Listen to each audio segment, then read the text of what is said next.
ఏంటి మరి ఆడవాళ్ళు కూడా ఏంటిది, ఆడవాళ్ళు కూడా వెళ్ళనివ్వరా?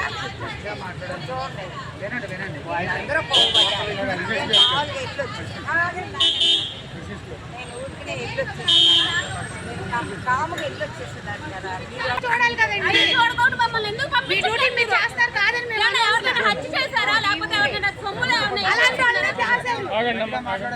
మేడం ఇప్పుడు తీసుకొచ్చేసారు కదా సార్. మేము మాకు ఉండదు కదా, మా ఫ్యామిలీ మెంబర్స్ మీద మీరు సడన్ గా తీసుకురాకూడదు. వాళ్ళకి షుగర్ పేషెంట్లు ఉన్నారు, హెల్త్ ఇష్యూస్ ఉన్నాయి, ఆయనకి 4 ఆపరేషన్లు అయినాయి. ఆయన పరిస్థితి ఏంటనేది మాకు తెలుసు. ఆయన అంత ముఖ్యం అనేది మా ఫ్యామిలీకి తెలుసు.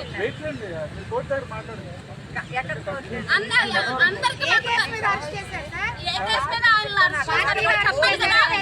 అరెస్ట్ చేశారు. ఏ కేసు మీద